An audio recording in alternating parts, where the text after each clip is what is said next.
Tone Deaf is the journey of a theater nerd, bringing musicals into the life of their musically challenged spouse. This show is rated explicit for mature content and strong language. I'm sorry for me. Spoilers are in every episode, so if you haven't seen the show we are reviewing, you can always check back in later with us. We'll be here when you get back.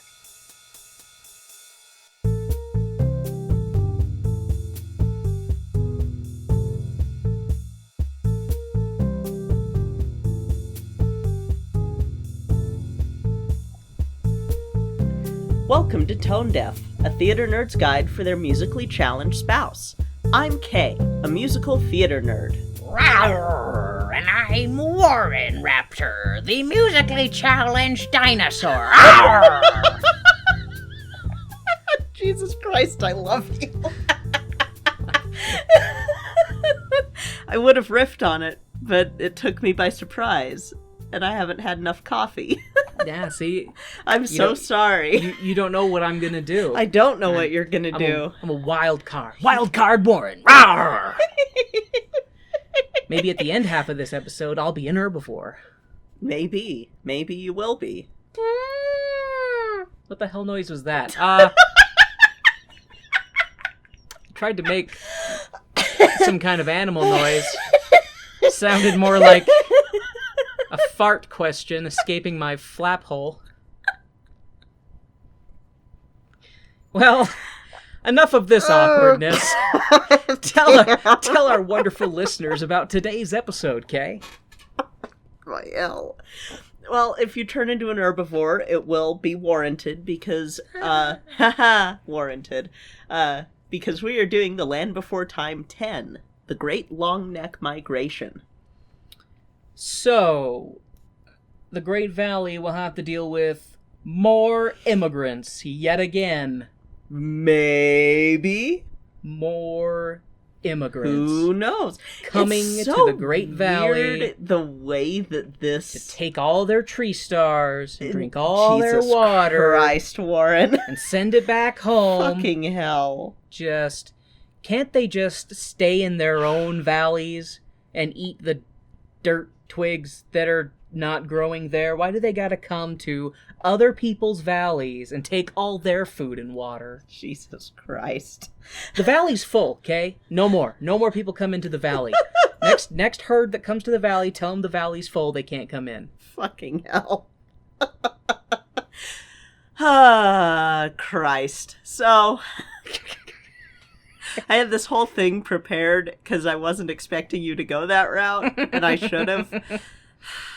Well, I can't be too predictable. No, I don't know. You can't. I just am random. But... Wild card Warren. See, I try to be random, but I only have so many ways I can be random, and so I become very predictable in my randomness. Well, okay, so onto the episode about this, because there is migration, there are long necks, but it's not quite what you're thinking. But this is one of the best movies of the sequels. Everybody pretty much agrees about this. Even I agree, even with a very stupid thing that's kind of the...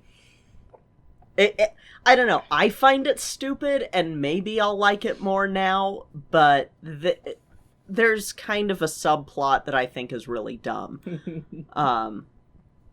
And again, it could be cooler now that I'm older. I mean... But when I was a kid, I was like, are you fucking kidding me? So, I mean, you're not a big fan of the subplot, but we know you love the Dom plot.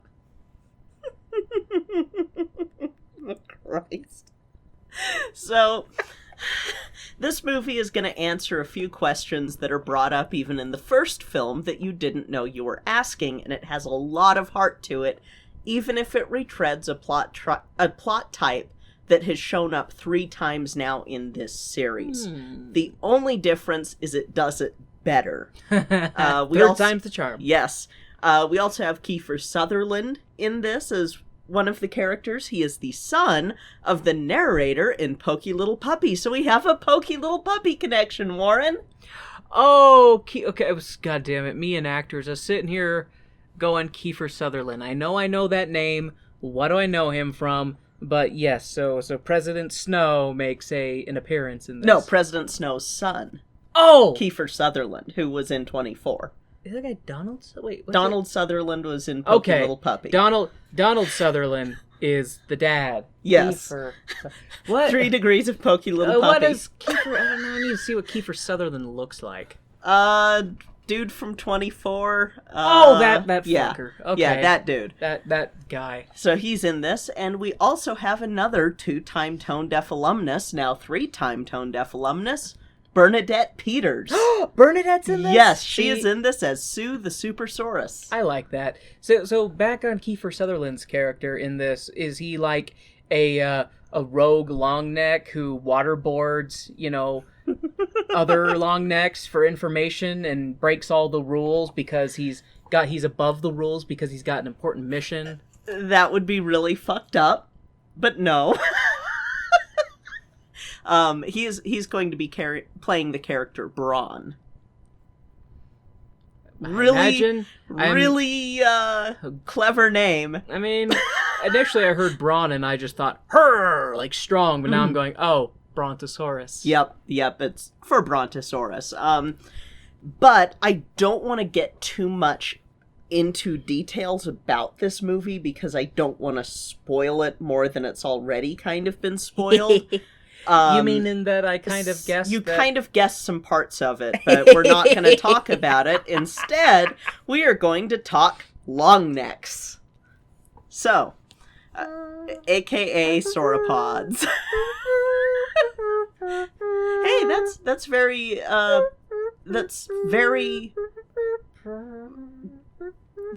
a very good connection that you have because according to the Land Before Time wiki, we will be meeting Brachiosaurus alongside Apatosaurus. More on this in a sec because I finally let myself go down the Brontosaurus Apatosaurus rabbit hole. Supersaurus and Ultrasaurus. Ultrasaurus. There's a... God damn it. So we'll get into that later, but that is a species that no longer exists. I just cracked it open. I cracked it open, Kay. Christ, Warren, no. Supersaurus is the one who's funding all of the migrant dinosaurs to come into the Great Valley. He's behind it all. I knew that you were going to do that. Fuck. And I still went there. Okay, so our 3 main actual dinosaurs that we see in this movie are going to be in the Neosauropoda clade. 3, technically 4, we'll get into why technically 4. All except for our Brachiosaurus will be in the same family of Diplodocidae, with the last ones being in the subfamily Apatosaurini, and the third being in Diplodocidae. The third is Supersaurus, which is the type genus and species Supersaurus vivini was discovered in the Colorado portion of the Morrison Formation in 1972. Only a few bones were found, and the species was described by James A. Jensen using the extremely large scapulocoracoid called BYU 9025. This bone was about 8 feet long. For a short time, there was discussion that this was just a large specimen of Barosaurus, but later it was determined that these specimens were different enough to be a new species. I understood Supersaurus. Okay! Basically, Supersaurus, big sauropod. Big long they weren't neck. Sure. Big long neck, that they weren't sure if it was its own species. They found a leg bone, and they didn't know if it belonged to this big long neck. Well, they found a scapula. Oh. So the scapulocoroid, or Sorry, you said an 8-foot long bone, so I assumed that it was a leg bone. No worries. It was the scapulocorocoid, so right here on your chest. Like a collarbone. Yeah, like a giant fucking collarbone. And then more fossils were discovered in Wyoming in 1986, which produced a specimen that was 30% preserved. And you can find a vertebra, which is labeled BYU 9044, and the pelvis, BYU 130185, at the Museum of Ancient Life at Thanksgiving Point in Lehigh, Utah, which is one of the best prehistoric life museums in the state. You know, I will agree. We've been there before. And Yeah, it's a good one. It is my favorite. Just for the... And the Utah Natural History Museum is it's pretty good. damn good, too. It's pretty good, but I really like how they have it laid out at the Museum of Ancient Life, where you start at the Big Bang and work your way through. Like, they don't quite do as much with the Big Bang, but they sort of do okay, we go here, and now we walk through the Star Gallery, and now we go into the scary giant bugs. You know, I harp and on... you walk past stromatolites and stuff. I harp on our state a lot because of the underlining theocracy that we often deal with. And so I'm always so surprised that we don't run into, like, a Kansas situation here. Yeah. Because I am always surprised by that too, at how, and it's probably because we find dinosaurs here. We have a lot of formations that have them, complete with layered rocks. It's kind of hard to say that that's not like people still do, but it's kind of hard to dispute it here. Well, which is why whenever people do, I kind of roll my eyes and facepalm. Yeah, me too. But back to Supersaurus. This fucker is huge. I would hope with the name Super. So it reached estimated lengths between 108 and 112 feet and weighed between 35 and 40 short tons. While not the heaviest dinosaurs, it's among the longest, only being dwarfed by Barosaurus lentus and Marapunosaurus fragilis. This is the dinosaur that Bernadette Peters will be playing. And she is going to be joined by another large sauropod who isn't large when we see him in this film, to the point where he's called Shorty. This dinosaur is a Brachiosaurus. Brachiosaurus is in the clade held within Neosauropoda called Titanosauriform, which is nested within Macronarian. This clade within a clade is named for the large nasal openings in the skull, which is something that gives Brachiosaurus that unique-looking head. It's in the family Brachiosauridae, which also holds giants like Giraffatitan. Brachiosaurus was discovered in Fruita, Colorado in 1900. This dinosaur is, like other members of its clade, a big dino, and at the time of its discovery, Brachiosaurus altithorax, named for the weirdly long arms, was considered the largest dinosaur. At lengths between 59 and 69 feet, and a height between 30 and 43 feet, this was a tall dinosaur, but not nearly the length of Sue up there. They weighed, at most, 37.5 short tons, but there's kind of a wide variation on this because we don't have as much of the type species as we should, so all of the estimates are from subspecies and related dinosaurs that are more complete, such as Giraffatitan. Like I said, the thing you'll probably recognize the most about this dinosaur are the enlarged nasal openings on the skull that kind of look like an arch on the top of the head. And that could have been used for better sense of smell, or it could have been used for ornamentation, but we don't have any preserved soft tissues, so from what I could find, it's not 100% certain what that was for. I remember, you talking about that reminded me of this dinosaur book that I had when I was a wee little kid, and so I assume that everything in it is now extinct. Like, just about everything that was in it was extinct. But I remember they had Brachiosaurus in it, and one of the things in the book that they had talking about the hump was that they might have crossed really deep rivers, and so they put their head above so that they could breathe and stuff like that. That's a very old theory that so many people like to hold on to because, of course the nasal openings, and it's like, well, no, that just is a chamber. The nasal openings are still pretty close to where you'd find them. It's just that this is an airspace that could have held, who knows, an air sac that they inflate and go to attract females. Who knows? So, with Sue and our Brachiosaurus Shorty, we have another dinosaur that existed for a very short time before they realized that the bones were from Brachiosaurus and Supersaurus and not its own species. So 2 of them died near enough to each other that their bones got mixed? Yes, and remember how I mentioned BYU 9044? Yes. That vertebra in the Museum of Ancient Life, when it was found, there was kind of this moment of new dinosaur.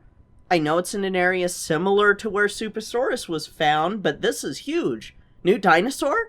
And so the vertebrae was temporarily assigned to the defunct Ultrasauros, as was a rather large scapulocoracoid bone labeled BYU 9462. I mean, that is Soros's final form. God damn it.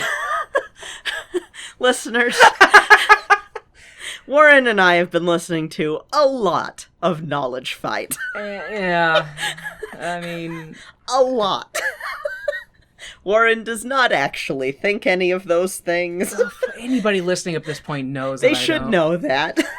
I mean, when you argue with far white extremists as much as I do, it often comes back to Soros and the Jews. So. Yeah, and at least you have Soros. ways to be like, aha, your Pez dispenser is showing. I have to make light of it so that I maintain my fragile sanity. Your fragile sanity. Like a crisp. Light and airy so that you get that nice snap. But so this dinosaur was described by James A. Jensen, who was first going to call it Ultrasaurus, but Kim Han-mook had already described a South Korean sauropod with that same name. So it became Ultrasauros. The size estimates would have put this dinosaur as ridiculously huge, being 100 feet long, 50 feet tall at the shoulder, and at the most 180 tons, i.e. it would have been like a fucking blue whale on land, or bigger, and it would have been in the same category of old estimates, and God, I am going to fuck up this name, I've looked it up so many times, I apologize in advance. Bruhathkayasaurus, which is a big fucking titanosaur whose weight was called into question when they started getting more complete skeletons of related dinosaurs. But it's still a big motherfucker. So they have the scapulocoracoid and this vertebra and are like, this is a big fucking dinosaur, and then they realize that A, BYU 9462 is from a large Brachiosaurus altithorax, and B, BYU 9044 is from the same Supersaurus as BYU 9025. So, Ultrasauros no longer exists as its own thing and is now a junior synonym of Supersaurus. So when that one shows up, there you go. Not a real dinosaur. Are you following along, listeners? I'm kind of lost, but that's okay. Kay knows this. So, when I was a kid, I had this dinosaur atlas that I need to find, because it was at the period when Ultrasauros was still around. And I remember seeing it, and then I remember seeing it get taken away, like as its own... or it's no longer its own thing. It was whisked away. It was whisked away super quick.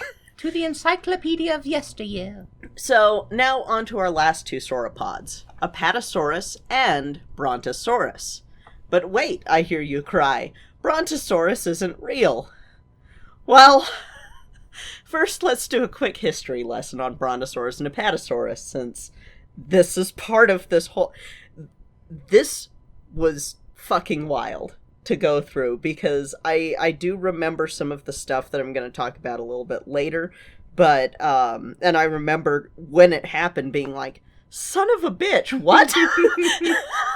But so in 1879, Marsh of the Bone Wars is like, I have a complete sauropod, I'm calling it Brontosaurus excelsius, or Noble Thunder Lizard, and it's my OC, do not steal. Now, again, this is the height of the Bone Wars, where these assholes are blasting up the Morrison Formation and other formations, so he's all like, this is a real dinosaur, and I know it because I saw it, and I have to rush out this discovery. And so for a little while, we have Brontosaurus. Then we have Elmer Riggs come along, who's one of the earliest proponents of, they don't need to live in water all the time, you guys, you've just got a fetish theory, which is more popular today unless you have said weird fetish. Sex lakes.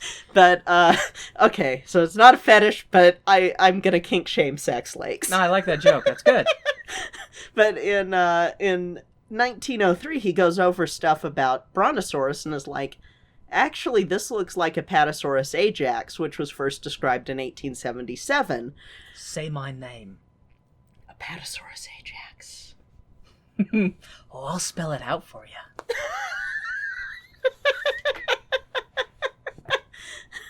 And that the reason for that, or the thing that happens next, is that people are like, noble thundering lizard sounds cooler than deceptive lizard, which is what Apatosaurus ajax is. And also Riggs was kind of like, Marsh is wrong, and that's not the most popular thing to say at the time. So even though Brontosaurus gets moved to a junior taxon after Riggs comes out and does the whole Brontosaurus isn't a thing stuff in 1903, museums are like, fuck you, and still label Apatosaurus as Brontosaurus. And so there's kind of that brouhaha going on. And then in 1909, a skull is found by Earl Douglas, who's like, this is the right skull for Apatosaurus. We even found a smaller species without the head nearby. And since this expedition was brought to you by the Carnegie Foundation, he's naming it after Andrew Carnegie's wife, Louise. And that was a PBS joke. I'm sorry. Oh. That joke was made possible by listeners like you and went right over my head. And so the Carnegie Museum director, William H. Holland, is like, hell yeah, a Apatosaur skull. And then other scientists are like, fuck you. So to avoid pissing off the Paleontological Society, the director of the Carnegie Museum leaves the Apatosaurus skeleton there headless. And I can kind of see his reasoning, because until this point, like, we've had the Bone War shit with, you've got the head on the wrong end of Plesiosaurus, and you've mixed two dinosaurs together. I can see them being a little bit cautious about saying this is definitely Apatosaurus's skull, and they're waiting to see a skull with the articulated skeleton with it, or at least the vertebra. So the reason that I'd laughed was not necessarily for the reasons that would make sense with your explanation. The reason I laughed at the idea of the headless long neck was because that was like, well, that could have been a Halloween-themed Land Before Time mini-movie or whatever. The headless long neck. Don't give them ideas, Warren. Ghost stories that they tell around the volcanic vent while getting high on noxious fumes. And that's how they hallucinate, seeing the real headless dinosaur. Oh, fucking Christ. So, like I said, it's headless until 1934, when William H. Holland dies, and the museum puts a Camosaurus head. Or a Camarasaurus head. Just fuck it. Just put it up there. Yeah, just put it on there. Give it a head. It's unsightly without it. It looks awkward. And it's kind of like they're going, well, there's not enough proof that the Apatosaurus lewisi skull belongs to Apatosaurus lewisi, so, what the fuck. But by the 70s, we finally have Apatosaurus getting the right Diplodocus-like skull, because that's the family it's fucking in, with the correct skull finally being placed on the dinosaur, and it's the aforementioned Carnegie study one, on October 20th, 1979. And that should put Apatosaurus shit to rest for a little bit, right? Well... First off, in 2011, we get another Apatosaurus discovery with an articulated skull and vertebra that kind of lets you know, oh, okay, so this skull definitely belongs to Apatosaurus lewisi, not Apatosaurus ajax, which is the type species. And because they find the skull with the neck bones, and it matches ajax, not lewisi. So, there's that. So for much of the 20th century, there's not too much debate about Brontosaurus v. Apatosaurus outside of trying to get the public to use the right fucking name. Save for Robert T. Backer, who's a brilliant dude, And seeing him kind of being, I'm not so sure about this, does make me question things. He thinks that there's enough differences between Apatosaurus ajax and Apatosaurus excelsius, formerly Brontosaurus excelsius, that they should be two different genuses. And in 2015, we end up with this study on diplodocoids done by Emmanuel Schopp, Octavio Mateus, and Roger Benson, which brought all of this back into focus. So they take 81 different specimens and believe they found enough differences between Apatosaurus ajax and Apatobronto excelsus to say, yeah, these are two different genera, as well as like taking a few other dinosaurs that have been in the Apatosaurus group or other clades around it and going, okay, that goes into Brontosaurus too. And one of the things that they point out is that Apatosaurus ajax is a beefier dinosaur than Excelsus, which does kind of make silly that the thundering lizard is actually smaller than the deceptive lizard. He steps really quietly, and the other one's just loud. Boom, boom, boom! I'm gonna stomp around and shatter my kneecaps. So, this isn't 100% accepted, though. And I found a really good response by Michael Diemek of Stony Brook University and Burpee Museum of Natural History that was published in Time in 2015 as sort of a response to this study. I recommend looking it up, listeners. It's called Not So Fast Brontosaurus, because here he sheds some light onto why we shouldn't bring back the genus yet. I'll quote a little bit here because he describes in a way how the process normally works regarding genuses and species and stuff, and versus what Schopp et al. Did.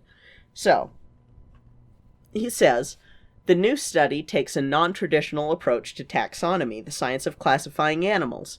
Most biologists define a species as a set of individuals that can reproduce over generations, grouped by their shape, size, color, DNA, fingerprint, and other traits. For fossils, we usually only have access to bones, leading to paleontologists to define species based on a combination of shape and where and when the fossil is from, not reproductive potential or DNA. Reconciling these concepts so that paleontological studies are consistent with modern ones has been a challenge. The approach taken by the new study is non-traditional in that it includes only anatomical information to determine a species, disregarding any other information. These new rules for defining a species led to the return of Brontosaurus, just as changing the definition of planet could be made to include Pluto in that category once again. And it's kind of like, if you're changing the rules to make something fit...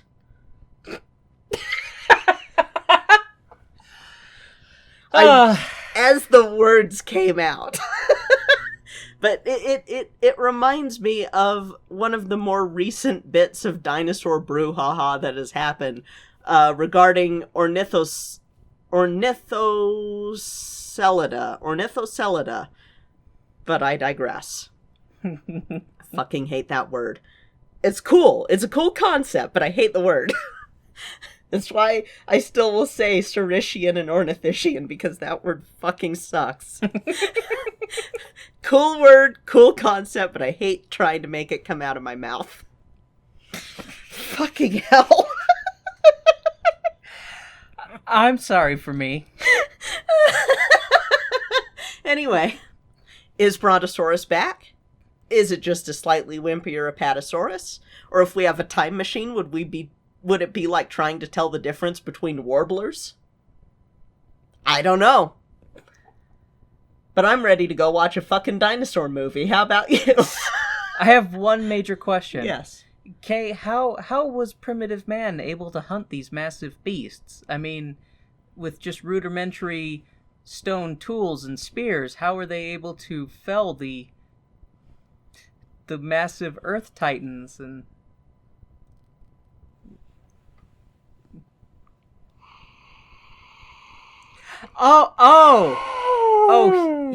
Sorry, humans and dinosaurs didn't...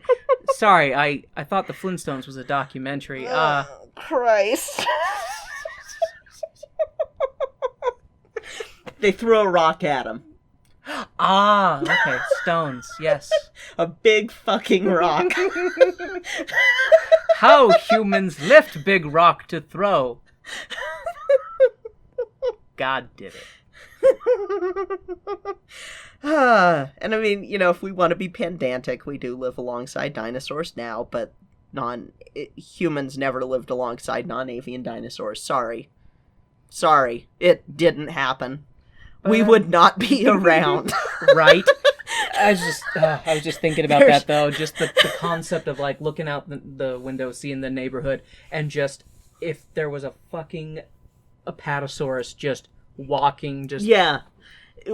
Humans, no. No. Nothing bigger than a cat. Oh, I would. Mini apatosauruses. These tiny little dog-sized long necks. I would have so many of them. I would be the crazy apatosaurus lady. If they were little, they probably could jump. Mm-hmm. Yeah. Mm-hmm. They could get up on their hind legs and bag, and their little long necks stretched up real high. Mm-hmm. You'd be like, up on your tippy toes. On your tippy toes for some carrots.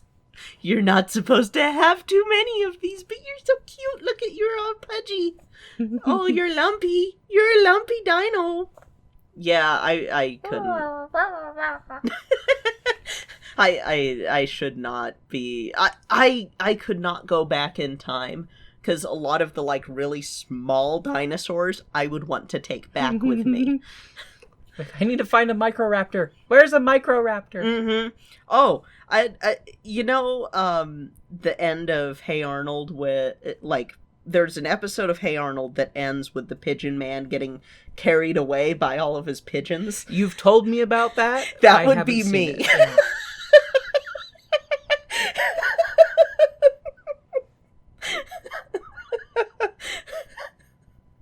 You would be the crazy dino person. Yep, I would be the crazy dino person. I mean, I don't know that Microraptor necessarily had fully powered flight. I'd need to look and see what the consensus is on that now. But I don't know. I don't know about that one, but I still would have all of them. Because they're like little mini crows. They're like little crows with like wings on the back of his feet. Back and wings. they're double. They're adorable.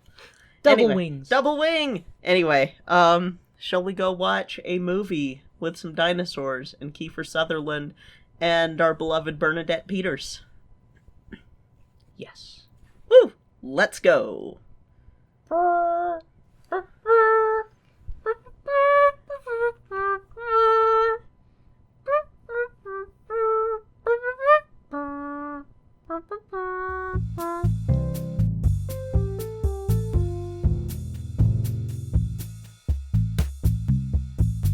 Hey Warren. Hey Kay. Do you know what time it is? Is it time to thank our Patreon sponsors? It is! Woo! We would like to thank our stage crew sponsors, Jeff, Reagan, and Jasmine Wu. And our producer circle sponsors, Jesse, BeAnArtsHero, and Taylor Brandt. Thank you all so much for your continued support of our show. We truly appreciate it.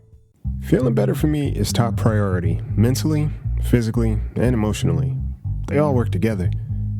Talking about the things that we all may experience, but just don't quite know how to say, it really opens up some new dialogue and perspective. That's the goal here. Sometimes you gotta see yourself a little bit better and leave yourself alone because there are other people who see you for exactly who you are. And that's all good. We stay elevated here. But even Dr. Jekyll had a dark side. I mean, who doesn't love a good story to make the hairs on their arms stand up? I started to walk a little faster, just figuring if it was probably someone trying to scare me. It was like a hazing, but this didn't feel right. Night Owl is the hangout for those horror fans looking for a little bump in the night. Monday motivation, Friday frights. We like balance here, and the Bird Brain Podcast has it all. Take flight. Sleep tight.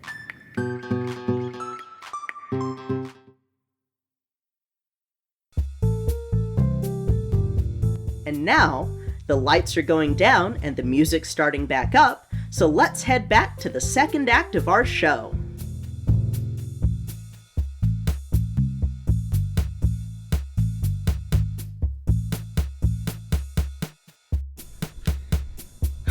So, that's a movie that exists. How'd you feel about it? I mean, a little mixed. But I will give this one kudos for being better than half of the ones that we've seen. Yep. It has, I mean, which I guess it makes sense since it's the 10th one. I would say it has the best animation that we've seen so far out of all the sequels. Does. It has okay music overall. I wouldn't say that any of the songs are particularly good in my opinion. I feel like it kind of falls in the same category as a lot of the other ones where, well, I mean, this one is better. It doesn't necessarily sound like they were singing without the music and then just kind of put the music in later, or vice versa. Because you get the other songs where they're just kind of speaking their lines because it's almost like they were told, just record it, we'll put music in later. And, like, speak singing is a thing that people can do. Like, look at Rex Harrison in Dr. Dolittle and in My Fair Lady, how that's sort of a thing that some people do. I don't personally like it, but I'm not going to poo-poo people who do speak sing.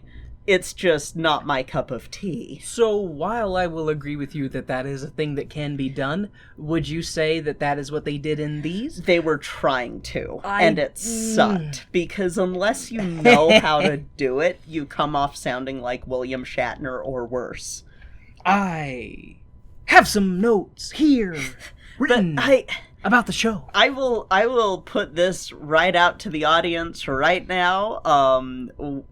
It has been a couple of days since we saw this because this made me have dreams about my own dad. So yes, this one gave K daddy trauma. Had to sit here and go sit with this for a minute. Yeah. And then we can go on. Yeah, fathers out there listening, be good to your daughters. Be good to your kids in general. Well, yeah. But be good to your kids, because otherwise we're going to be the ones putting you in a home. I will say, especially all the true crime shit we've listened to with well, I mean, I shouldn't say true crime specifically, but it does seem like bad mothers will fuck up their sons and bad fathers will fuck up their daughters more than I would say if you flip it the other way. Yeah. But yeah. So, yes, just be good to your kids. Don't be a dick. I still laugh at the thought of, my dad always wanted a son. And it's like, well, you got neither now. You got neither and both. You got neither and both. Fuck you. Do we have any other PSAs for our audience, or should we get right into it? If you're looking for Kiefer Sutherland singing, he doesn't, so don't worry. He also doesn't waterboard anybody in this. That we see on screen. That's true. He's been the leader of a herd of long necks for long period of time, so... It was interesting hearing his voice because I forgot what he sounded like. Because, not that I watched a lot of 24 or anything like that, I just saw little bits here and there. It wasn't really a show that I had interest in. Mm-hmm. But he's much more gruff. Yeah. In that one. So it was interesting hearing him have a much softer, gentler kind of demeanor to him. It makes it hard to recognize his voice, which I appreciate him for doing that, because I kind of hate it when it's like, hey kids, it's me, Star, that you don't know because you don't watch these shows. I'm here completely for your parents to go, hey, it's that voice. I'm actor Troy McClure. You might remember me from such classics as... Yeah, exactly. So, all right. So, The Land Before Time 10, The Great Longneck Migration. Hey, we're back in space! But the sun is already formed, so no seeing of the forging of creation and all that. Except we do get to see the primordial Earth. And we know, because it's all molten and shit. And we have no narrator. We get the title screen and see a snappy water lizard thing, and then the narrator comes in with the usual, A long time ago, shit was weird, and these big thunder lizards were fucking everywhere. And then some dinos eating some other dinos fighting, and some dinos dreaming. Specifically, Baby Steps, who is having a lucid dream and is making things fly around and having a great old time. Except some dark clouds are on the horizon of his dream, and a horrible rhinoceros comes out of nowhere and gobbles up his parents.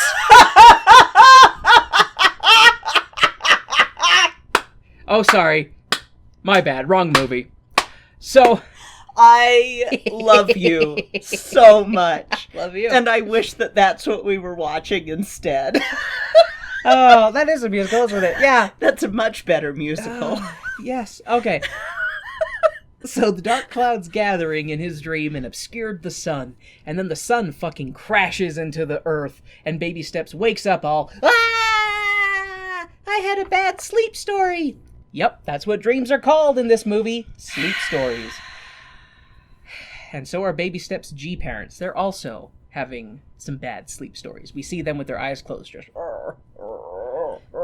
Trying not to be mad about sleep stories, but... You know, sleep story sounds... what does it... You know, it doesn't sound like anything. Sleep story... No. And it would be one thing if they don't use dream in a fucking song. Oh, God. Right? Exactly. Yeah. Exactly. Yeah. So, you know what? This is going to sound a little bit bad. You know what sleep story reminds me of a little bit? What? Simple Jack from Tropic Thunder. Oh, yeah. Some of the choices of words that he has. God, talks about his head right. movies. Yeah. That make his eyes water. Yeah. I'm like, okay, this is approaching Simple Jack territory. Yeah. And I'm not gonna rehash my anger about bad xenofiction, but that's kind of what it slides into it so hard. Yeah, which it's one of those things that's so frustrating, because we had this with episode 8 with the snow. Mm-hmm. The same kind of thing, like... Had it with 9, had it with this, So it gets... gonna have it with 11, with 12, with all of them. It's all downhill from here. And it's so frustrating that they don't have the consistency, you know, because like you said, they say dream in one of their songs. Yeah. But then they obviously have a different word for what they call a dream. Yeah, they can't... It's one of those things that, especially because, again, we have things established in earlier movies with words that they know that suddenly they don't know in a later movie, and stop it. Just stop. Stop. Get some help. You went into full Michael Jordan Yes. Michael Jordan meme? Yes.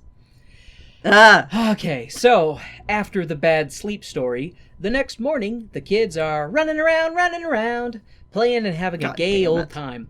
Ducky is chasing Baby Steps, but can't catch him. Then she chases Petrie, but can't catch him. Then she smashes into Thag and knocks herself out. She then tries to get Sarah, who tells her to fuck off because she's eating. Don't bother me. I'm eating. 90s kids might get that. You know, those commercials were hell for me. Why? Eating noises. Oh my God, you are absolutely right.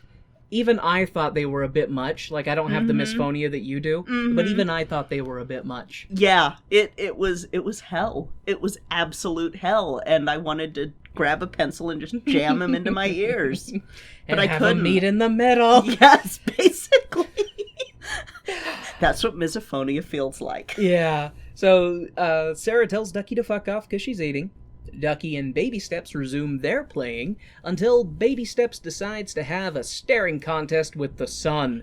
And he falls into a trance, or something, and is pulled away from the group, mesmerized by the sun. It's frying his goddamn brain. Anyways, the other Dino kids and Petrie are like, What's the big deal, Baby Steps? You seem like you're tripping out, frying your brain and all. Baby Steps comes out of his fugue state and tries to explain that something about the sun, or a great circle, was in his sleep story. And Sarah is like, Sleep stories are dumb and for babies who are also dumb. and the sleep story And the others talk about their sleep stories and the fun that they have in them. Baby Steps tells Sarah that in his sleep story, he saw her, Sarah, crack a boulder in half with her mighty charge. And Sarah is like, well, I'm awesome, so I can do that in real life. And tries and fails and breaks her skull. Sarah then leaves the group saying that she has a headache. Ha ha ha. I will say I actually did like that bit, that little bit there though, just Sarah being like, this fantasy image that you had of me sounds pretty great. Yeah. Let me show you how great I am, and then fails and is just like, she does the Sarah version of slinking away with her tail between her legs, just like, I'm gonna go sleep this off like a bad hangover. Yeah, and what's funny about that too is that it's like, Sarah, no wonder you're so grumpy all the time. If you haven't dreamt this whole time, are you not getting the REM stages? Maybe that's why I'm so fucking weird. As we've talked before, I don't dream very often, so I must not be getting deep enough sleep. Uh-oh. Oh, hey, Steven. Hi, buddy. Oh, and just right up into Kay's lap. Oh, God, buddy. He's like, I'm here to rub my drool face all over you while you do your podcast. You are. So, after Sarah's broken ego, Baby Steps back... Stephen, don't rub into the mic. After Sarah's broken ego, Baby Steps goes back to his nest where he's talking to his G-Pa, and the two talk about how they've been restless and having vivid sleep stories. G-Pa tells Baby Steps that he thinks it's time that they go on a journey, a great Longneck journey. No one else is allowed. Fuck all those tiny dinos. Longneck supremacy! I mean, when you think about what's gonna happen. Which we'll talk about, because I have some issues with that plot point. Me too. Baby Steps tells his friends about the Longneck journey he'll be going on, and Sarah is like, wait, so you don't know why you're leaving, you don't know when you're leaving, and you don't know where you're going, you'll just be leaving when you feel like you need to. And Baby Steps is like, yep, pretty much. And Sarah calls Longnecks dumb and is glad that Three Horns are not dumb. Baby Steps' other friends think that a great journey is a dope idea, and the gang then sings about going on an adventure and all the cool, mysterious things they might see, cause they're going to go adventuring. They're going to go adventuring. Are you ready to go adventuring, gang? Cause now I'm having an old buried memory of this song, and now this tune will never leave my brain, except I have to amend this note because it did. Because I was totally off tune there, because I don't remember that song, because thank you, merciful Raptor Jesus. See, and I've had other things stuck in my head. He drooled through my shirt, and you little furry drool monster. How did that happen? But he's been storing up all this drool for you, baby. I can't remember the tune now because it's left my brain, but I will say that it shows up when we watch the TV series almost every fucking episode. Oh.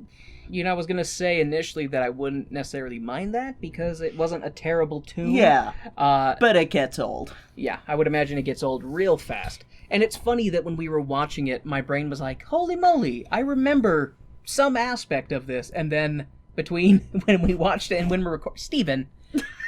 Between when we watched it and when we're recording now, I've completely forgotten. Mm-hmm. So, but yes, God damn you, Baby Steps. Where is an asteroid when you need one? Anyways. Telling you, Land Before Time 65. The best one will be Land Before Time 69.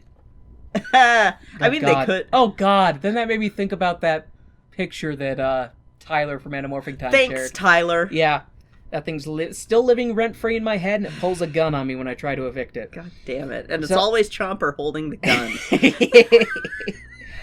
Anyways, the adventuring song ends, and G-Pa Big Steps is like, Baby Steps, it's time to go. And Baby Steps leaves with his G-parents, and all the Dino kids and Petrie are sad. And Sarah is like, that's dumb. He's dumb. Longnecks are dumb. Who would want to go on an adventure anyway? And she stomps off. And the rest of the friends are like, we like adventures. And are all sad and shit. Onward, the big and baby steppers set out on their adventure. Since this is Baby Steps' first road trip, he's like, "Are we there yet? Are we there yet? Are we there yet?" And the G parents are like, "No, stop asking before we kick you down this cliff." The Longneckers keep walking and find their way to a swampy area, and they're like, "How about this swamp area? Do we like it better here?" And they're like, maybe not. G-Pa warns G-Ma about the deceptive deepness of the marshy water, and Baby Steps is like, I don't think it's that deep. and he jumps off, landing on a rock and sliding onto another rock. Instead of falling into the water, Baby Steps is like, Whoa! These rocks are fun to jump on. This is great. Nothing bad could happen to me. and we see a prehistoric croc just chilling in the water. The way we see Baby Steps' reflection in the Sarco's eye, and G-parents warn Baby Steps to be careful, but Baby Steps is too preoccupied with running and jumping on rocks and singing, Nothing bad ever happens to me. and Baby Steps frolics and jumps towards Sarco, all while his G-parents keep telling him to look out, look out! Baby Steps jumps off a log, and as he's about to fall into the Sarco's gaping mouth, I meant to say maw. I wrote down mouth. I wanted to say maw, so I went mouth. Mouth. Then there's also a meow boy there, so maybe that had something to do with it too. But then wham! A massive foot stomps on the croc and pushes it under the water. And then the Monty Python theme starts playing. Sorry. Go on. That's excellent. The camera pans up and up and up to the shadowy figure of a mysterious Longneck who leans down and is like, Hi, I'm Bernadette Peters. I'm Sue, the Supersaurus, and I love stomping on things smaller than me. What's the point of having big feet if you don't smash smaller creatures with them? I love stepping on them and feeling their guts squish out like chunky mustard. Oh, I guess I saved this child from certain death, but that was more of a happy coincidence of me satiating my desire for violence. G-Ma and G-Pa thank Sue for saving their grandchild, and Sue asks if she can tag along with them since they're all probably going to the same place, on account of the title of the movie and all. You know, that scene was an innocent scene in my brain until your description of it, which reminded me of Crush. And Sue now has a crush fetish. Sue has a crush fetish, she likes to stamp and on probably would have asked me on my safe for work commission thread, hey, can you do this crush fit for me? I want you to describe the smell and the texture. Ah! But which I did think that was funny that Sue was like, Yeah. What's the point of having big feet if you don't step on things? I was like, Jesus Christ, you sociopath. Like, I get it with the Sarco because it was trying to eat Baby Steps, Yeah. So, sure, she saved the day there. The other thing, too, that bothered me about this is the Sarco lives. Yeah, he shouldn't have. He shouldn't have lived. A Supersaurus, especially because she does a squish. well, especially she stomps on him. Like, yeah. Even if she just, because you don't see him resurface until she lets go of Yeah. him. So, like, she outweighs him by 100 times. Mm-hmm. She would have crushed a Sarco. Yeah. No questions. Yeah. She would have had to pull it up. It would have been stuck to her foot. She'd been shaking it to shake off the carcass. Yeah, seriously. Anybody need a pair of luggage? How about some boots? Make You a have nice a hat. Triceratops friend, right? All right, so the gang sets out, and it's not long before they are out of the swamp and into some grasslands or something. The terrain is different. That's what matters. Anyways, it's also night now, and Baby Steps is all tired and yawning as he sleepily walks. Sue picks him up and puts him on her head, talking about how she thinks that all the Longnecks are probably having the same dreams. Sleep stories. Sue gives a bit of her character motivation and how she's always been the biggest, and how she hopes that she could find someone bigger than her, because she would like to have someone that she could look up to. Get it? Not like a role model, not like someone who can inspire her in her life goals, just someone physically larger. Ha ha! Oh, Longnecks, you giant balloon animals with walnut brains.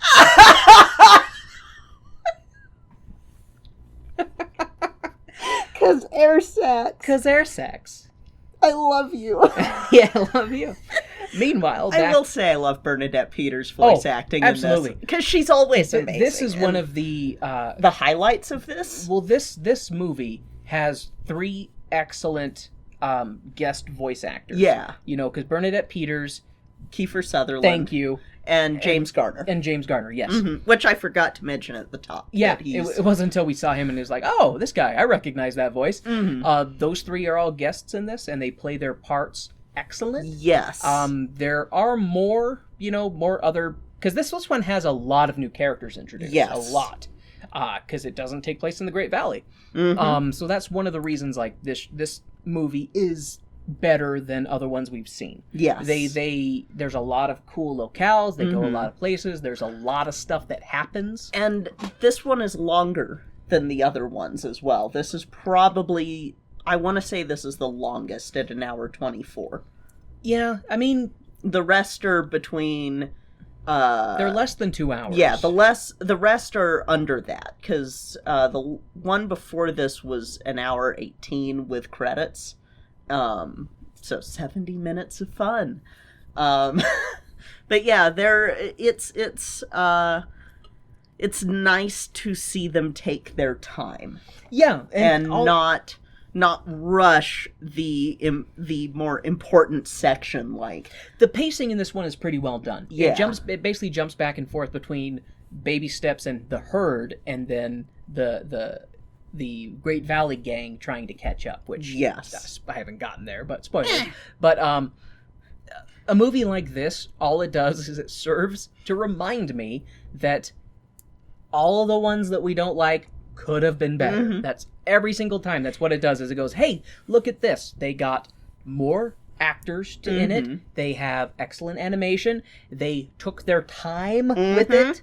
You know, it seems like there's more TLC with it than with other ones. You had the power within you all along to make a good movie. All you had to do was give a fuck. You read my goddamn mind. If you didn't finish that line, I was gonna put it in there. Just click your heels together 3 times and say, I give a fuck. So now I'm gonna float away in a bubble. Oh. Now, bubble travel. That'd be a good way to... See, we need to develop better bubble technology. You know, it'd be more fuel efficient, I think, depending on what the bubbles are made of. But you are subject to the wind. Damn you, wind! Meanwhile, back at the Great Valley, Sarah is having a sleep story, which I guess makes her a dumb baby by her own words from the earlier scene. Anyways, Sarah is dreaming that Baby Steps comes back from his great adventure, and everyone in the Great Valley is treating him like he's a returning king or some shit. They're throwing flowers at him and cheering his name. Sarah's shitty dad included. Yep. And Sarah's like, no! In her dream.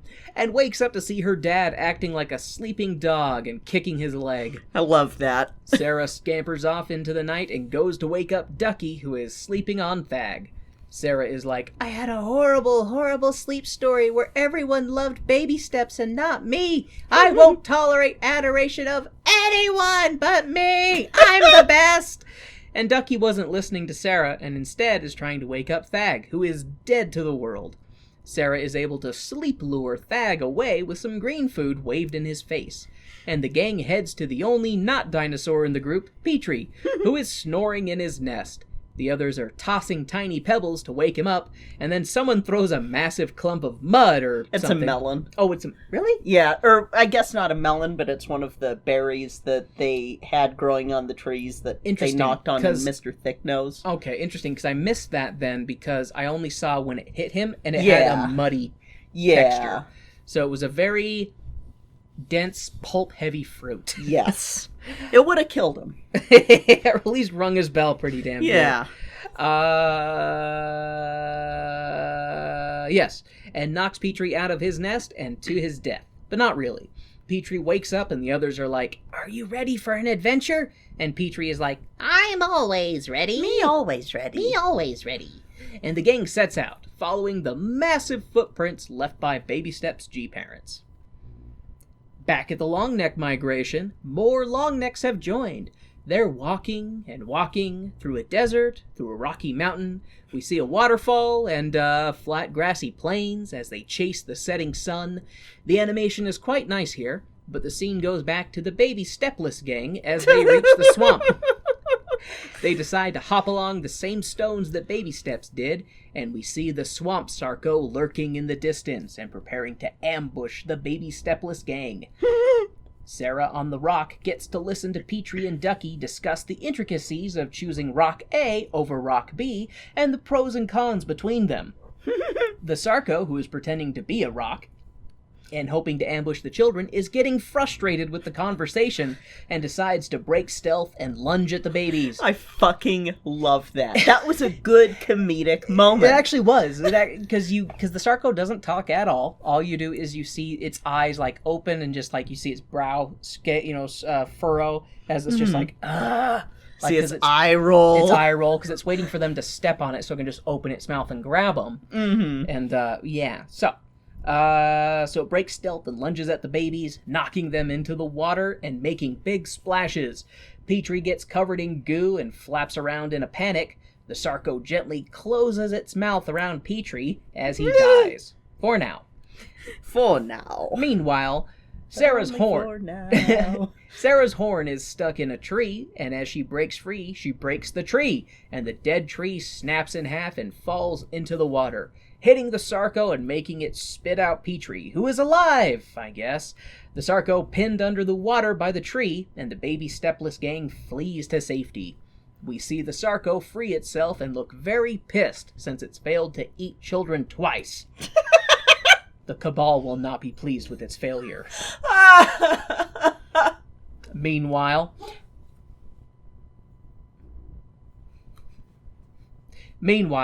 after the Baby Stepless gang escapes, we go back to Baby Steps and the Longnecks. Baby Steps wakes up from a nappy nap on G-Paw's back and sees even more Longnecks. They're all walking through a dense jungle forest, and Baby Steps is like, "Whoa!" G-Paw stops, and Baby Steps asks the 20 questions of, "Where are we? Are we here? Is that our Sharptooth?" And G-Paw asks Sue to give Baby Steps a boost. Baby Steps, elevated, runs up a dense canopy of trees and peeks above the top, seeing a flat mountain in the horizon and more Longnecks heading towards it. Yelling down to the others, he tells them that he thinks they're here. Yay! Back at the Baby Stepless gang, Sarah rouses the troops to set out, and they're like, "We're tired. Why do we have to go now?" And Sarah is like, "Duh, we're trying to catch up to the Longnecks." And Sarah yells at Thag to wake the fuck up. They're all near a boulder, and they hear the rumbling. They then realize that they've been sleeping next to a Sharptooth. How do you not know? Right? And when they all yell in fear of the realizing of where they are, we get a brief chase scene of the kids running away from certain death. They hide in a hole, and then a kind old Longneck pokes his head into the hole to be like, "Y'all could come out now. That dumb as fuck Sharptooth was fooled by you hiding in this here hole." And the kind, gentle giant asks the kiddos if they will be okay. And Sarah is like, "Yeah, I'm a 3-horn. I can handle anything." And the kind Longneck is like, "Ha ha! Okay then, I'll be on my way."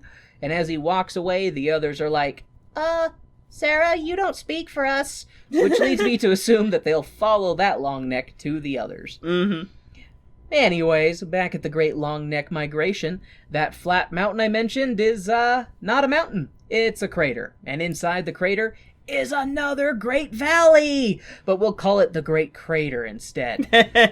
And inside is a Longneck convention. We see Sue walking around looking sad at all the shorter, inferior Longnecks until she bumps into a Longneck even bigger than her, and she's like, oh my, what a tall Longneck you are." And he's like, "Well, hello there, little lady."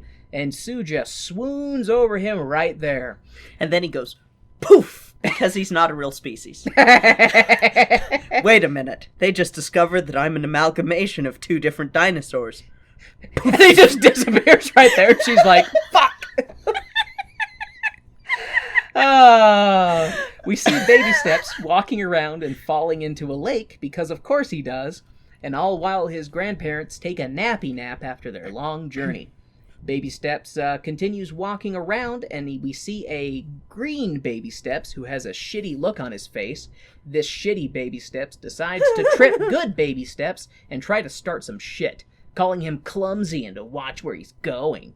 Baby Steps and shitty green Baby Steps are about to throw down when Jack Bauer in dinosaur form comes out to be like, Shorty, you little green shit, what's going on?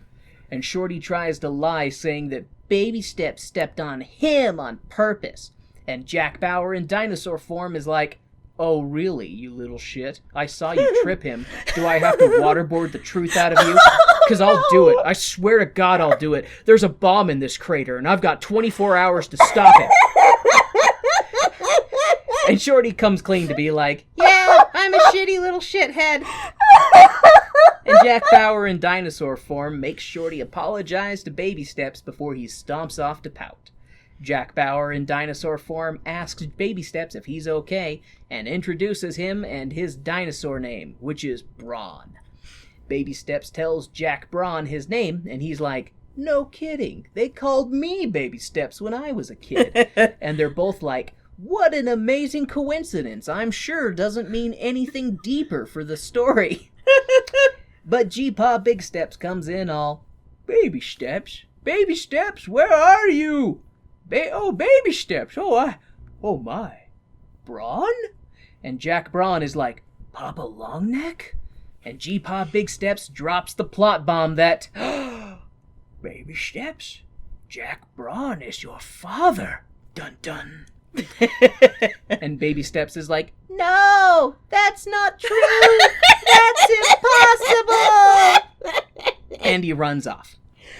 Oh, God. We cut back to Baby Stepless gang as they reach a raging river, and they're like, How the fuck do we get past this? and we see the kind old Longnecks show up all, maybe I can help you little young'uns. Sarah is like, No, we don't need your help. and the old Longneck is chillin' and eating some green food while Sarah tries to position herself to jump this river.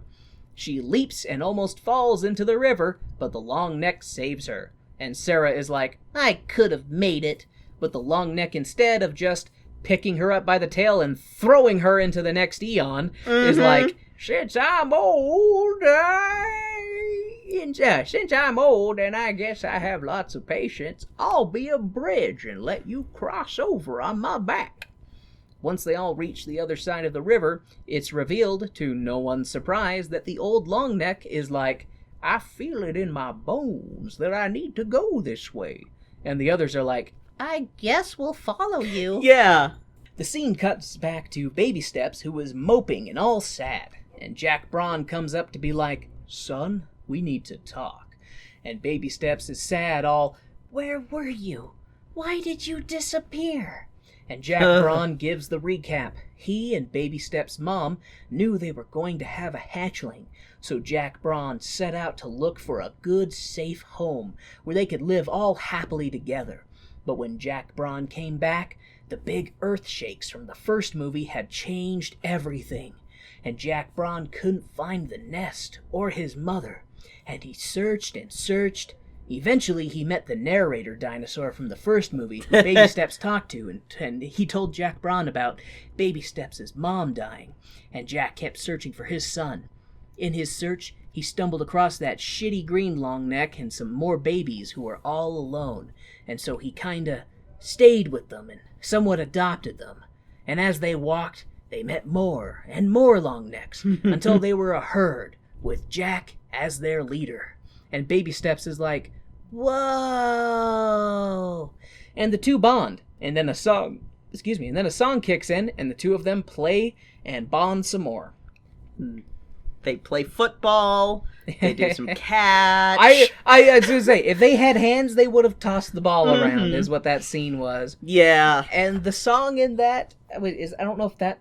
I'm not checking my notes. I don't know if that was the song where they were like, "It's great to have a dad." Yeah. And I'm sitting here, is flashing back to when I was a kid watching this, and I'm going like, when I was a kid, I didn't flip things off, but I was very close to flipping off the TV with the "It's great to have a dad." Like, it's the kind of song that really needs a rewrite, because whoever was working on it did not even entertain the possibility that some kids watching might not have a dad in the picture for whatever reason.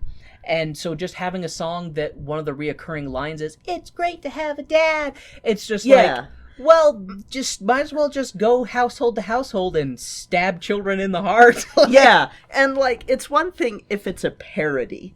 It's another thing when they're playing the shit straight. Parody is entirely different. Saying those, because, like, watching it again, I was like, yeah, if this was a parody, fine, but it's not. It's aimed at kids, and there's such an issue with these movies being a bit tone deaf. Title drop. Just because it's like, my hell, do you not think about what kids, like, what different kids are watching this? It's also one of those things that, considering that divorce statistics have pretty much always been 50-50, more or less, they fluctuate, but it's always been about, 50-50, it's one of those things that it's like, man, 50% of the kids watching this are gonna have some feels. Yeah, like, it's not bad, it's bad enough that we already get feels with Littlefoot not having a mom, but then having this, and having the whole subplot with him and his dad. It's like, hey kid, here, I'm gonna stab you in the heart, and I'm gonna wrench it a little bit, and then I'm gonna pull out your heart on it, and hold it, and show it to you. On the knife, as it's beating. Nice sound effect there. Look Yep. at that. It's consistent. Look at those waves. Look at those waves. Beautiful right heartbeat and waveform. Beautiful heartbeat. So, the super fun playtime song ends, and we see Shorty, the green shithead, pouting. Baby Steps asks Jack Braun if Shorty was one of the orphans that he found. And yep, of course he was. But while the other babies got adopted by the others in the herd, Shorty did not, on account of how he's a shitty little green shithead. Baby Steps tries to extend an olive branch, metaphorically of course, but Shorty tells Baby Steps to fuck off and hits him in the face with a rock. Baby Steps, instead of kicking the shit out of Shorty, just walks away. And when Shorty sees Baby Steps going back to Jack Braun, Shorty gets extra sad and walks away. Reminds me of some of the kids that I used to teach that when kids feel like they're getting replaced or feel like there's a threat to their security, they will either go completely inner or they will lash out in horrible ways. And I saw both with students that I taught. And this movie gives you so many goddamn feels. It's such a mixed bag because, it's one of the best of the ones we've seen. But it also still has some of those first draft moments. Yes. And it's one of those things that's like, yeah, you obviously care more in this one. However, it could have been in this movie instead of being in the Stone of Cold Fire. That Everyone Has Some Good Inside song. That would have been perfect to put in this one. Like we talked about, that would have worked good for the third movie and for this one. Yep. And you know what? I'm going to say it might be unpopular opinion, but I would rather have reoccurring good songs than new songs that suck. Absolutely. It's kind of like, I wouldn't mind if they would bring back Beyond the Mysterious Beyond. Because they go away from the Great Valley, and you could have one where they go past the Mysterious Beyond and have them sing that. It would still work. All right, so back at the Baby Stepless gang, we learn the name of the kind old Longneck. His name is Pat. And Get it? Because he's an Apatosaurus. Get it? Yeah. Get it? Like Sarah for Ceratops, and Ducky for Brawn. Duckbill, and Brawn for Brontosaurus. They're all puns. Ha! And Tops. Uh, Hi, Daddy Tops. Daddy Tops. Stop it. Hey, Daddy. I need a newspaper. No. Hey, Daddy Tops. Why don't you come here and top me? Run through me with your 3 horns. I only have one. That was a shitty Mae West for all y'all at home. Who's Mae West? We're gonna cover Mae West someday. Okay, yeah, so back at the Baby Stepless gang, we learn the name of the kind old long neck. His name is Pat. And Pat is telling the kids about the weird sleep stories he's been having, and some long neck legends about the night circle being jealous of the bright circle, and the circles fighting circle combat! And falling to the ground, and the long necks putting them back up in the sky, and that's why their necks are so long. You know, that is, I wrote a weird note here. I don't have an issue with that. Because, it's a cool myth. Because it's mythology, and them trying to understand and rationalize why they are the way they are. I think that's some fine world building. So The Land Before Time 10, good job. Anyways. It's a cool myth. Yeah. Too bad it kind of gets... yeah, we'll talk about that. Anyways, Pat is telling the kids these stories while they walk along a lava flow that has crusted over, but the lava is cracking and oozing out, and one of Pat's feet falls into the lava. Pat tells the kids to run for their lives, but Sarah and Thag are able to help push Pat back up so that he can also escape the certain death. They all make it to safety, but Pat has a bad burned foot, and he's like, "This is going to slow me down. You kids best head on without me. If you head towards those hills, I think you'll find your friend." The gang whispers amongst themselves, and they're like, "We're not going to leave you." And Pat is like, "Aw, I'm glad I didn't just let you kids die." Back at the long neck herd, Jack Braun is staring into the sky at the big circle. Like father, like son, I guess. Anyways, and Baby Steps is like, What do you think is gonna happen? and Jack Braun is like, "Something wonderful." Jack Braun asks Baby Steps if he likes living with his G-parents, and he's like, Well, now that I've found you, I don't want to be without you. but he tells Baby Steps that he doesn't have to make any big life choices right now.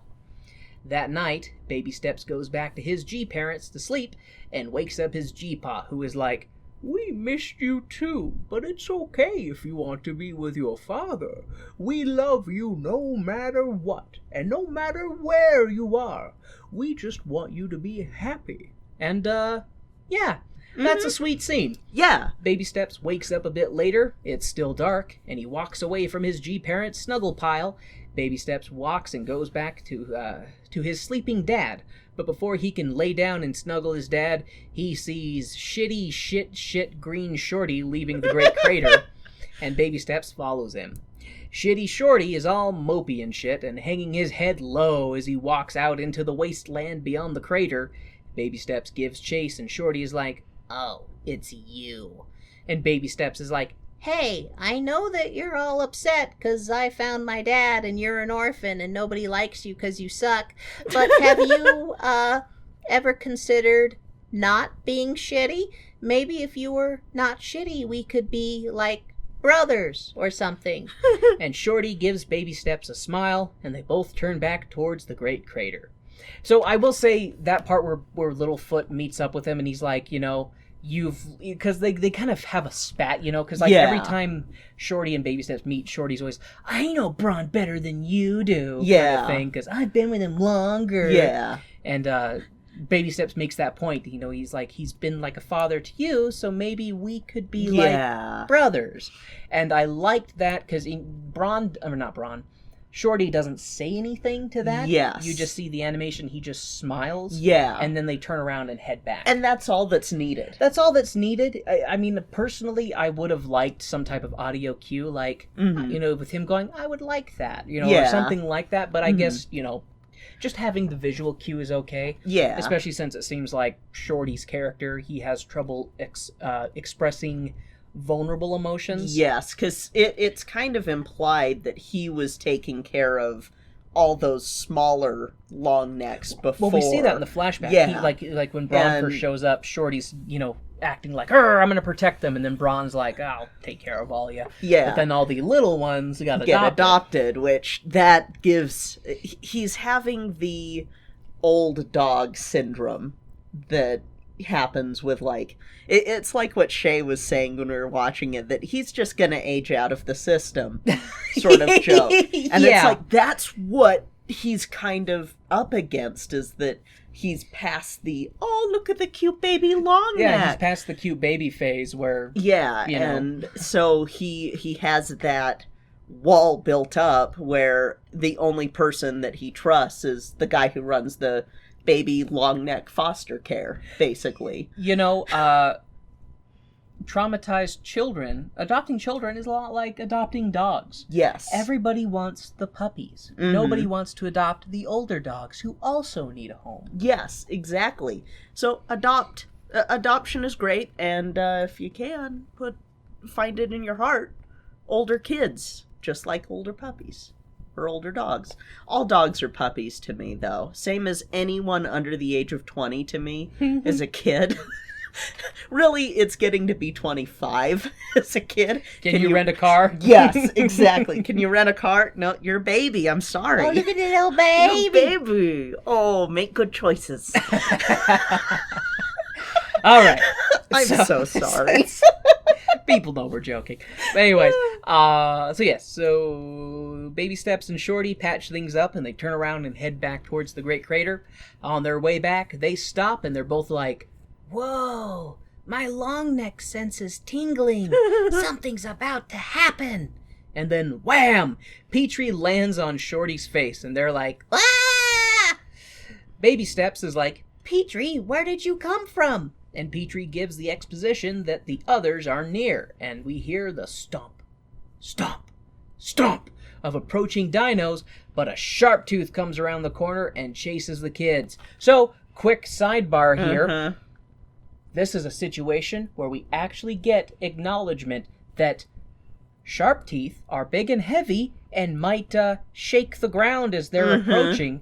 How many times have we seen in previous movies where a Sharptooth fucking sneaks up on somebody? Yeah, and I don't know enough to know which would be more likely that they would, like, they definitely would make some earth movement, but I think about elephants and stuff, and when I've been, like, when we were in Zambia, we did not hear the elephants approach. We did not feel the elephants approach. We look in the bush and suddenly there's an elephant. I will say one of the things, though, is that these animals are much larger than elephants in size-wise. But the other thing, I can absolutely, since we the best example we have for how a Tyrannosaurus might have behaved is looking at like a cassowary or an ostrich or even a chicken, something like that. Those animals can walk gently and quietly. Yes. They can be stealthy, so that is absolutely a possibility that a T-Rex could lead, like, with its toes and, like, manage its weight, like, know how to stalk to be quiet. Yes. However, running or just straight up regular walking... Yes. And it's one of those things where I'm like, if the Rex is coming in to try and eat these babies, why are you stomping? Why are you stomping, Rex? You've got easy prey right there. You just you've shown that you're capable of sneaking. You've snuck up on every other one of these fucking movies. Like of all the dinosaurs to stomp, I kind of feel like it makes more sense for the bigger herbivores to do it than to have a T-Rex just stomp, stomp, stomp, stomp. Yeah. All right, but yes, so the Sharptooth comes around the corner and gives chase to the kids. The baby gang is reunited, but running for their lives. Baby Steps is like, "What are you all doing here?" And they're like, "Right now, trying not to die. Overall, looking for you, duh." And they run and run and run. Pat comes in to smack the Sharptooth away and tells the kids to run while he holds the Sharptooth off. Pat, with his bum leg, isn't able to do a whole lot and falls to the ground almost immediately. Sarah is like, "We can't leave Pat, he's our friend," and the kids turn back to help. Shorty and Baby Steps smack rocks at the sharp teeth and distract them. Oh, so forgot to mention this, because we see it with Shorty initially when he's like by the river or the lake pouting, is he's doing the dinosaur equivalent of skipping stones. Yes. But he's taking his tail and just whacking rocks and just shooting them. And so in this scene, that's what they're doing. They're basically slinging small stones at the sharp teeth to piss them off, distract them. Yes. And I mean, I would say that's clever. Like, absolutely. I think that's a good tactic. Oh, yeah, absolutely. But yes, Jack Braun comes in to help save Pat, and they knock the shit out of a sharp tooth. Jack Braun is like, "Oh boy, it's all over. We did it." And then 2 more sharp teeth appear to enter the fray. And the third gets back up too. But Baby Steps' G-parents come down to help fight off the sharp teeth, all while the cowards in the crater, just watch the blood sport. Yeah, they just stay up there, y'all. It's not like it's not like they outnumber the sharp teeth 100 to 1 or anything. It really bothers me.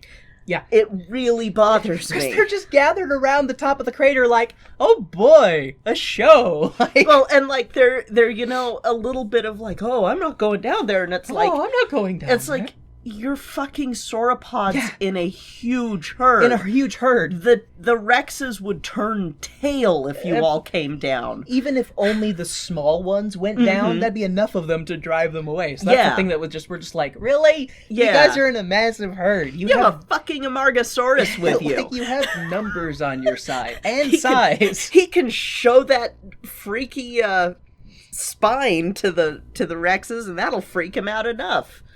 But yeah, just keep watching, bunch of clowns. It's because everyone likes to portray herbivores as very docile and cowardly. Like a big cow. Yeah, and which I'm like, cow? Remember that from Jurassic Park? Cows kill more people than sharks. Cows kill way more people.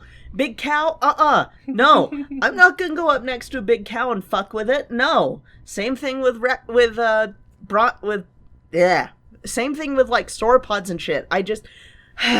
It's one of my biggest pet peeves with dinosaur media is they're an herbivore, so they're friendly. They're an herbivore, they'll kill your ass. Because they perceive everything that isn't an herbivore as something that wants to kill them and eat them. Yes, like...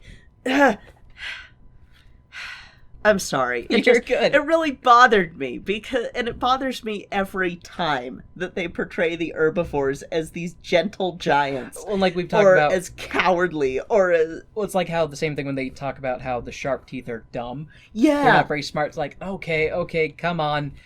Meat eater animals tend to be smarter than grazers. And they tend to take less risks than grazers. Like, because grazers can eat even if they're injured. They just gotta be able to reach food, whereas hunters have to be able to hunt and kill. Yeah. And if you have a bum leg, you're not gonna be able to chase down your prey. It's why Shere Khan was so dangerous in the Jungle Book, because his leg was fucked up, and so he had to move on to hunting humans. That's why he was so scary. If you have that with a Rex, fine. Have your Rex have an issue, which kind of is the case in the TV series. But they don't do that with this. They have these healthy Rexes that are just not acting like a healthy predator would. Okay. Anyways. G-Ma and G-Pa, Big Steps, knock one sharp tooth off a cliff, and they're like, "Ha! After all these years, we still make a pretty good sharp-tooth murder team." And then they help Pat with his sharp-tooth by knocking it into Jack Braun's sharp-tooth. The 2 sharp-tooths in a failure pile decide to cut their losses and leave, just in time for whatever is about to happen that brought all the Longnecks to the crater. The sky is getting darker, and all the Longnecks gather, preparing for their dark ritual. We see all the Longnecks in the crater gather and stare up at the sky as swirling clouds gather around the sun as the moon approaches, and we can tell it's going to be an eclipse. And, yeah, all the Longnecks just stare up at the sky and stretch their necks and watch the eclipse. Sue picks up Shorty and Baby Steps and tells them not to look directly at the Great Circle, which, I mean, they've already been doing, so any brain cells Their eyes already are fucked. Right? The gang is like, oh no, it's going to fall. We have to catch it. And the Longnecks all stretch and stretch towards the eclipse. We see the eclipse in full effect, and a meteor shower, too. And it's actually a pretty cool sight. Like, the animation and stuff like that, it's pretty cool. The moon begins to separate from the sun, and the Longnecks are all like, we did it! We saved the world by pushing the big circle back up into the sky.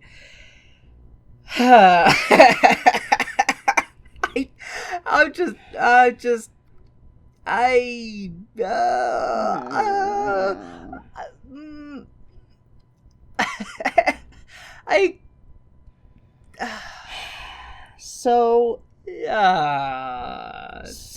That's dumb. the issue with it is that there's nothing to help them prove that they actually pushed the sun into the sky. Or that it fell at all, even a little bit. Yeah. And it's not a good idealistic reason to cover the materialism cake of the solar eclipse. Yeah, and the thing too is they've been hinting at that, like, they've all had the same dream. They've all had the same dream, and so when at least from what science has gathered, when creatures have to migrate, like, we don't necessarily know why or what they're feeling or what they're sensing. We just know that they have to migrate, like that they feel it in their DNA telling them to go. Yeah.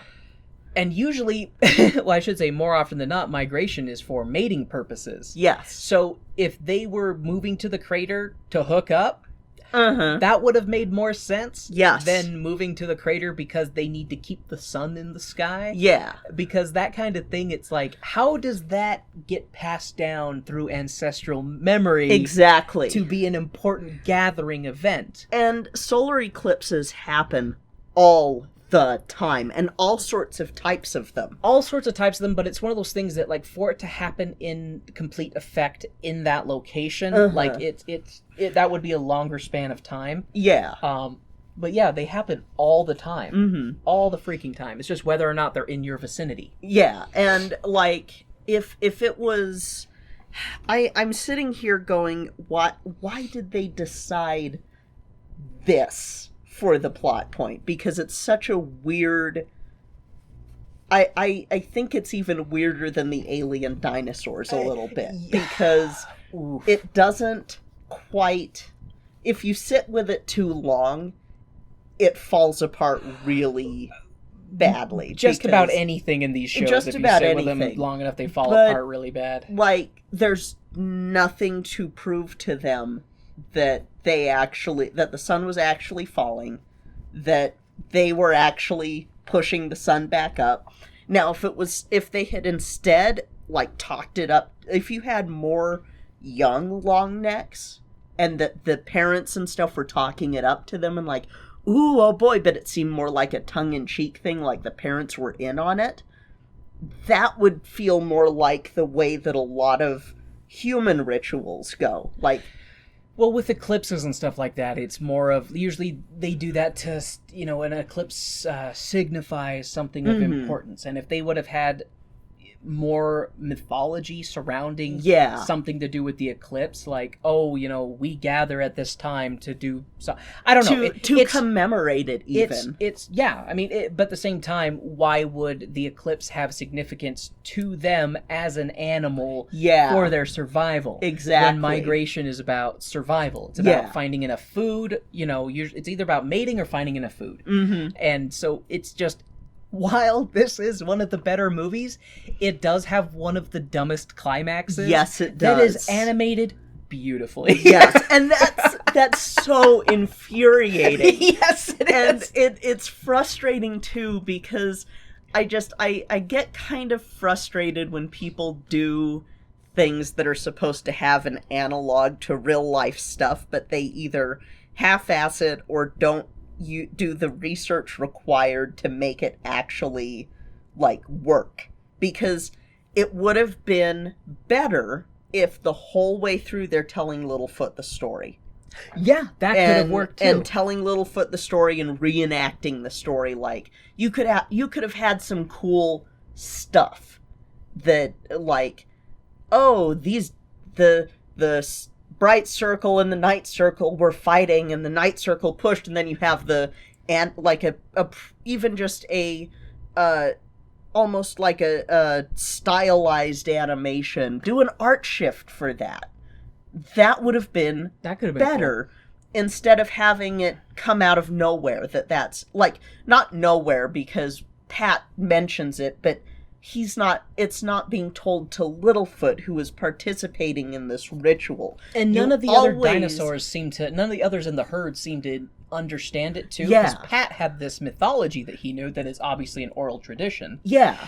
But at the same time, you could have had a plot of it's like maybe the crater for the mythology of the Longnecks. They believe that crater is where all Longnecks come from. Yeah. And so all Longnecks gather at the crater to, I don't know, pay homage to their ancestor. I mean, again, my brain is like, it breaks down to food or fucking is what it breaks down to. So I feel like the case with most animals and humans included. I feel like they should have gathered at the crater to pair. I mean, Sue does. She pairs off, but I feel like they should have gathered at the crater to pair off or something. Yeah. But I don't know.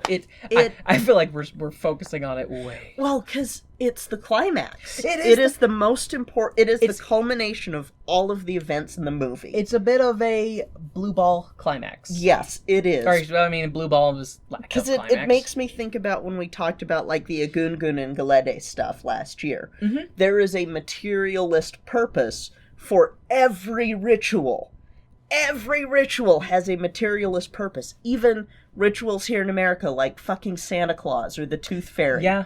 And the adults are in on it. Or the people in charge of the ritual are in on it. They know what they're presenting. And then folks who are younger, who haven't participated in the ritual yet, they get the magic and the mystery of it before they learn, like, okay, this is what we're doing, this is why we do it, stuff like that. Like, Santa, be good all year so that you get presents. Yeah. Tooth Fairy, when you lose a tooth that's not bad, you get a prize for having another tooth grow in. Easter, Jesus laid an egg. And it was made of chocolate. And the Romans were so freaked out. Thank you, Reagan, by the way. That was the best thing ever. Oh my god. Oh yeah, we had a good laugh over it. Still do. Yep. I will forever think of Jesus laying eggs and the Romans being so upset. What the fuck is that? Just imagine Jesus in his robe. He just kind of squats and then gets up, lifts up his robe, and there's an egg there. They're just like, kill him. Crucify him. What would be even better is it's not like a chicken egg, it's like an ostrich egg.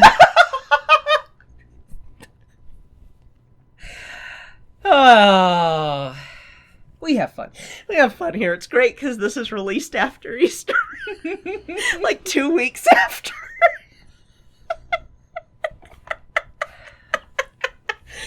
Okay, so Jesus and his hidden miracle aside, so Kay just made the sign of the cross while balking. So the best part of this whole anticlimax is Sarah's line at the end. So after the Longnecks are like, we did it! We saved the world by pushing the big circle back up. Sarah has the best line with, I don't believe it. Longnecks saved the world. This is gonna kill my dad. Yep. I really wish we could have gotten a scene, even if there was no audio, just Sarah talking to her dad and just seeing his face like, yeah. I would have loved that. As the Longnecks pat their own backs for saving the world, figuratively, and all begin to disperse, Pat is like, well, time for me to mosey on. And the baby gang is like, you should come live with us in the Great Valley. And Pat is like, that sounds nice. We see G-Ma and G-Pa Big Steps talking to Sue, who is giddy as a hatchling over her new boy toy, and says that she won't be migrating back with them, and that she needs to find a lake real quick to have some alone time.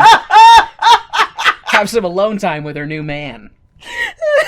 sex lakes, which they have the grandma and grandpa at one point like, oh, let's go over to the lake. Yeah, that's right. I didn't even make reference to that. Oh, man. You know, one thing that I thought of, though, there are literally no other animals in that crater, just long necks. Yeah, you're right. So I don't know if... Do they kick them out? That's kind of what I was going to hint at, is that when the other creatures there... Because I imagine there's some things living in the trees and stuff like that. Yeah. There might be some smaller creatures that are able to kind of hide away. But I would imagine if there's any other dinosaurs there, either they leave because they're like, oh god, there's a huge herd moving in, we better get out of here. Or the long necks show up and they're like, this is ours now. Get out of here. Yeah. Oh, we've lived here for generations. Get out of here. Like, the more I think about it, the more it falls apart. Because how does no one else know this story? This seems like a pretty big fucking story. It's apparently in their DNA, though. And they just... Unless you're Pat. Yeah, Pat's the only one Pat who knows has the an mythology. oral tradition. Sorry, babe. You're fine. Sarah is demonstrating her hard head to... Wait. Okay, yeah, sex lake. Sarah is demonstrating her hard head to Shorty by bashing rocks, and Shorty is like, doesn't that hurt? How do you do it? And Sarah is like, the trick is not minding. Which gets a laugh from me. The gang sees Baby Steps pouting and go over to talk to him to be like, You just saved the world. You should be happy. And Baby Steps explains that he wants to be with his dad, but he also wants to be with his friends and his grandparents, and he feels torn, not sure what he should do. The baby gang gives Baby Steps a friendship song, saying that they will always be friends, even if they're not near. And Baby Steps sets out to tell the adults what his decision is. The grandparents are all sad and give a tearful head pat goodbye to Baby Steps. As Baby Steps and Jack Braun are walking away, Jack Braun is like, oh, this will be great. Can't wait for you to meet the rest of the herd back home, and we're gonna catch up on all the missed time and do lots of father-son stuff. But Baby Steps has to be like... Wait, do you want to say something? The herd back home. I think that it implies that he lives with other not long necks. Oh, maybe. That's the only thing I can think of. Because only long necks come to the journey, so yeah. I feel like that. Yeah, because otherwise, stegos and three horns and other dinos. Oh, yes, actually, no, you're right. He does live with a mixed herd because that comes up in the 14th movie. So never mind. Yes. For real, or are you? Yes, I'm okay. For real. A mixed herd comes up in the 14th movie, and so does Braun. He's not in it. Is the 14th movie about the dangers of race mixing or herd mixing?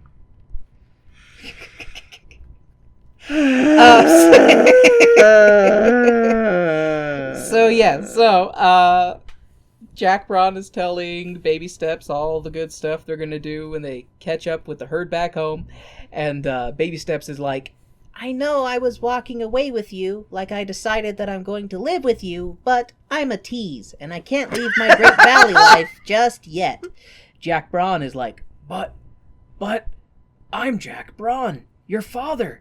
You should want to live with me. I can't just leave my herd. And Baby Steps is like, yeah, and they need you, especially Shorty, 'cause he's shitty and needs a good role model. And Baby Steps is like, when I get older, we can be together. Or you could not be living in your shitty home and could instead come to the Great Valley. Don't you want to live in the Great Valley, Dad? It's a valley, but great. And Jack Braun is like, maybe I'll bring my whole herd over for a visit. And Baby Steps tells his G-parents and his friends that he is ready to go home. And the gang sets out back to the Great Valley with Pat, who, looks, not too well. And it sounds like we don't ever see him again in any of the other movies. Mm-hmm. So, rest in peace, Pat, I guess.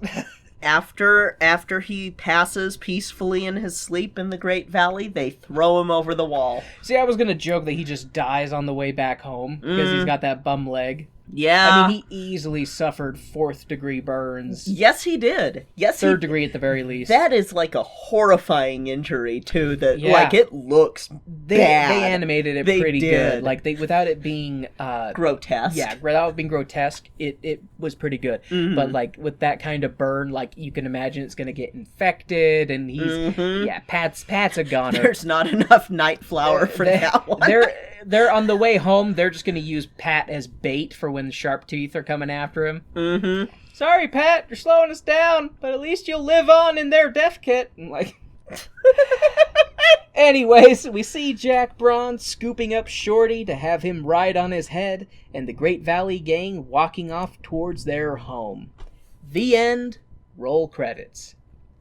Yay! So, that movie, The Land Before Time 10, The Great Longneck Migration, was not the worst of we have reviewed. Not the best. No. But, it had some serious good points to it. I don't know. I feel like I'm getting slowly desensitized to these movies because... Welcome to my life! Because the bar is so low that it's just like... mediocre is good. It's like everything in this series is on a bell curve. It's why I tell you with some of these movies, don't worry, it gets worse. Oh, it's okay. I know that 7 and 10 are probably two of the best ones. Yes, 7 and 10 are high up there. I can imagine that we have reached the mountaintop, and now we get to slide down on a frozen Sherpa's body. What the fuck? Is that not normal? Is this because of the Everest article I linked? Oh, probably. I'm no longer impressed with people who go to Everest now that there's a queued line to take pictures at the top. Yeah, no. People climbing Mount Everest to get their. I don't know. I don't know why. I don't understand it. I really don't. I don't know white people climb. I don't know. It's why? But yeah, no, we are onto one of the worst ones. Oh boy. Yeah, this is one that I have seen exactly once.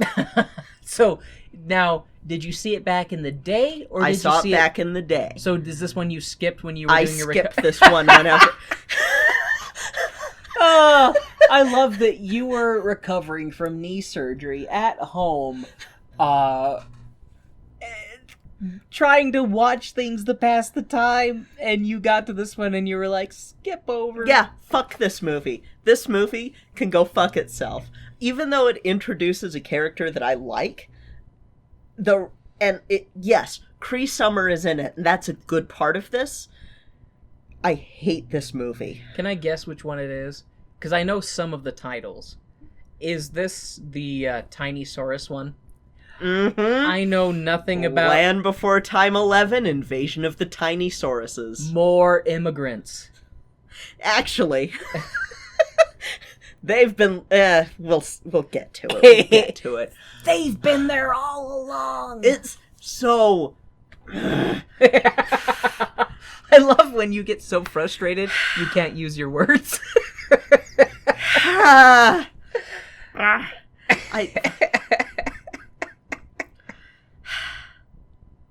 My hackles are raised with this one. I fucking hate this one so much. And I'm so sad that Cree Summer can't save it. It's like how Cuba Gooding Jr. can't save The Wisdom of Friendship, which is a later one. And another reason that I hate this is because they invent a species, but then according to the wiki, it's not an invented species, and it's instead a species that does not look like this at all. Much like when they mess with the Gallimimuses and the rainbow faces. Oh, and with the Therizinosaurids that we're going to cover later, which it's Bipiosaurus, but they fuck them up too. So what you're saying is lots of dinos done dirty. God. Yeah. Next one is Invasion of the Tiny Sauruses. God help us all. Thank you all so much for listening to this episode as we talk about what might be the last good, in quotes, episode of the Land Before Time movies. According to critics, they like the 14th, and I have some words for them. Well, critics are critics. Mm-hmm. So yes, thank you all so much for listening to this episode. If you would like to reach out to Kay and I, you can do so on our home base, which is tonedeafmusical.com. There we have links to all of our social medias, our Twitters, our Instagrams, our Facebooks, as well as a link to the Cast Junkie Discord server, where we have our own Not Safe for Work channel. Please feel free to drop in, say hi, talk about musical theater, also share the deep emotional scars that you have regarding the Land Before Time cinematic universe. It's becoming a support group, mostly for me. If you would like to do a dark ritual to save Tone Deaf from the bright circle and the night circle fighting, then what you can do is go to iTunes and click on those stars and give us 5 stars and write a review. Tell us your favorite dinosaur. Tell us that you are Team Bright Circle, or tell us your Team Night Circle. Either one. It really helps us out. You can also do this on Podchaser, Stitcher, wherever you get your podcasts. Reviews really do keep the show going and going up the charts, and it really does help out. If you want to go above and beyond that, though, you can do that by going to our Patreon, which is Tone Deaf Musical. There you can get bonus episodes. You can get your name read on the show. You can have us read a special message, like a birthday greeting or something like that. If you want a tangible way of saying, I love Tone Deaf, you can go to our TeePublic store, which is also Tone Deaf Musical and is linked on our website. Thank you, Kay. You're welcome, I think. And thank you all for listening. Thank you for supporting us through these trying times. But that'll be it for this week. I'm Kay. I'm Warren. And this has been Tone Deaf. Chicken time. Speaking of dinosaurs, Gonna go eat a dinosaur.